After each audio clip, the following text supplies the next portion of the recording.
La nature du mal, sous-titre 3, le voile au niveau des attributs.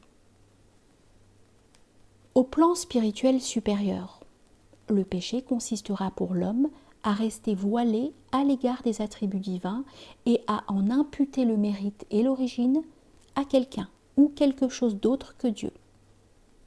C'est le péché commis par les idolâtres, les polythéistes. Kashani vise évidemment par ces termes les musulmans ou autres croyants qui dévient de la juste doctrine du tawhid, plutôt que le polythéisme de l'époque du prophète. Paix et bénédiction de Dieu sur lui. Peut-être vise-t-il surtout certains croyants non musulmans. Nous le verrons à propos des gens du livre. Et en islam, les gens des sectes. L'injustice, le péché, zulm, ithm, selon l'interprétation de Kashani, c'est placer l'adoration à un niveau qui n'est pas le sien, comme l'ont fait les fils d'Israël en adorant le veau d'or.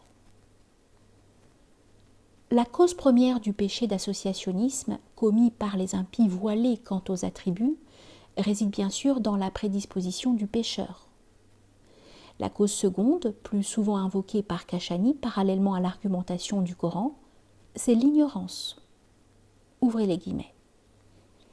Il n'y a d'associationnisme que par ignorance à son égard. Fermez les guillemets. Car ce second groupe de mécréants possède à l'encontre du premier une disposition lumineuse en principe suffisante pour distinguer les vérités spirituelles et la voie droite.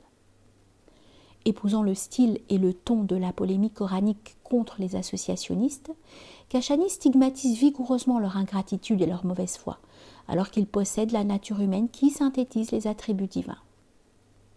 Ouvrez les guillemets.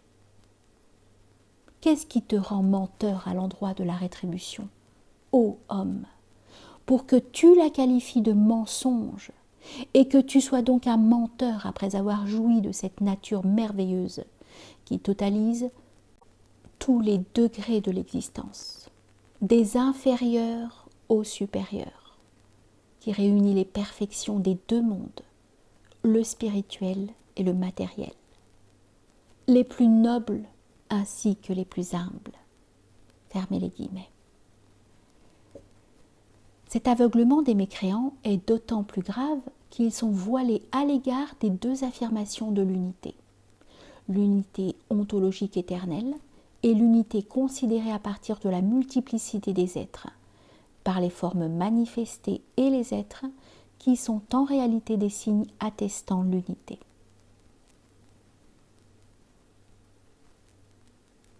Les idolâtres disent « Si le tout miséricordieux l'avait voulu, nous n'aurions pas adoré les anges.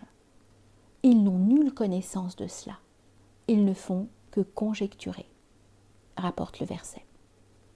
Glosant le texte, Kashani répond que s'ils savaient vraiment ce dont ils parlent, ils professeraient l'unité de Dieu et n'attribueraient l'efficience qu'à lui. Il ne pourrait que l'adorer à l'exclusion de ce qui n'est pas lui. Pourtant, rappelle-t-il, l'homme est doublement guidé vers la recherche de la vérité et le rejet du péché. D'une part, par son intellect matériel, aql hayulani, qui lui fait comprendre l'excellence de la piété et la vilainie de l'impiété. Et d'autre part, les livres révélés guident l'intellect humain, le reliant en quelque sorte à l'intellect universel. Ainsi, à propos du verset 144 de la sourate 2, ceux qui ont reçu le livre, juifs et chrétiens, commentent-ils, à savoir la Torah, l'évangile et le livre de l'intellect de discrimination, aql furqani, c'est-à-dire l'intellect acquis, savent certes qu'il est la vérité venant de leur Seigneur. Du fait qu'ils sont guidés par l'affirmation de l'unification des actes et des attributs contenus dans le livre, et la preuve qu'il apporte de l'unification mohammedienne essentielle, ou par la lumière et l'intellect éclairé par la lumière issue de la loi révélée et non voilée par les spéculations d'ordre rationnel. Fermez les guillemets.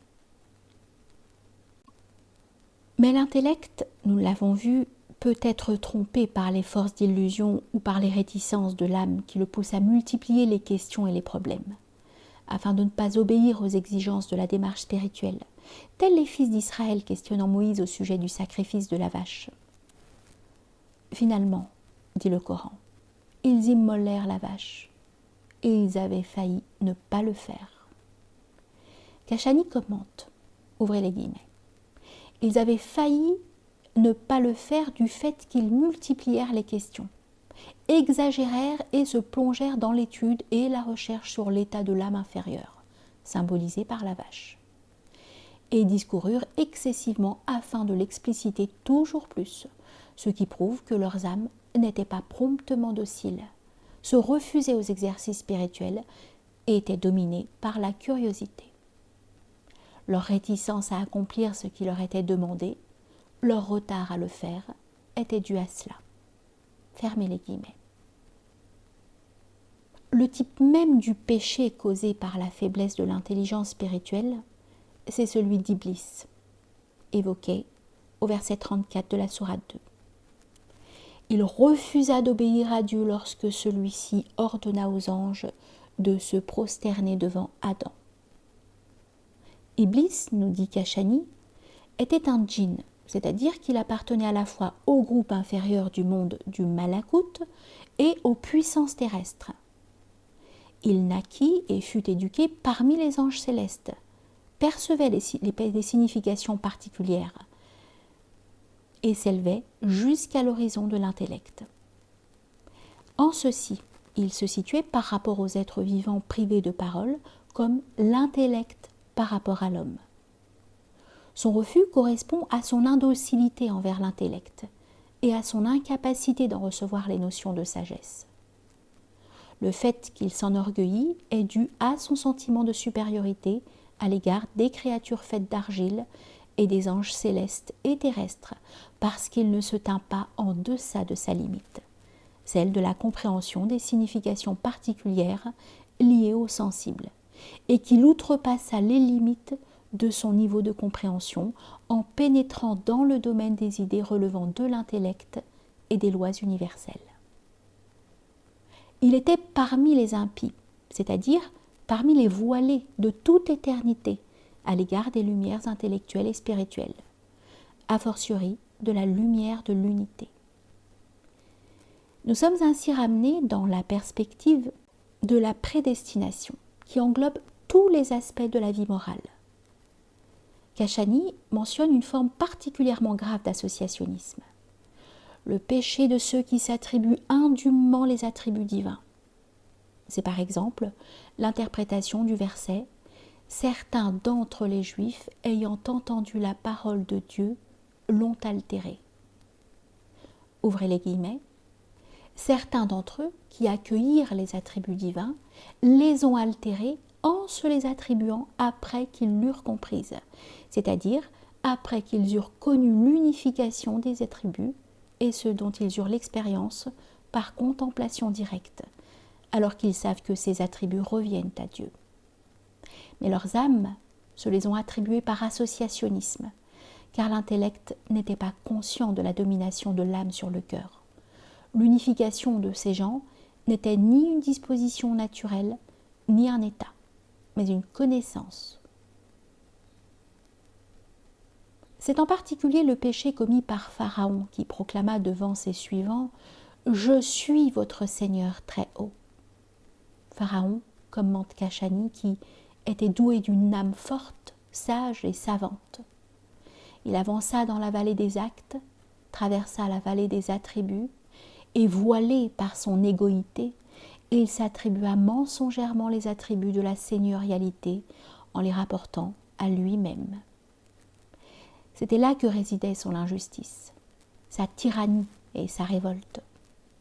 Il était de ceux dont le prophète, paix et bénédiction de Dieu sur lui, a dit « Le pire des hommes est celui qui connaîtra la résurrection de son vivant, du fait qu'il s'est élevé avec son âme et ses passions à la station de l'unification des attributs. Et cela, c'est le plus épais des voiles. » Fermez les guillemets. Par ailleurs, ce groupe de voilés, qui n'ont pas réellement accompli l'unification des attributs, est également accusé de fausser le sens des Écritures et de rapporter à Dieu leur propre conduite pécheresse. Malheur à ceux qui écrivent le livre de leurs mains, dit le Coran. Commentaire. Ouvrez les guillemets.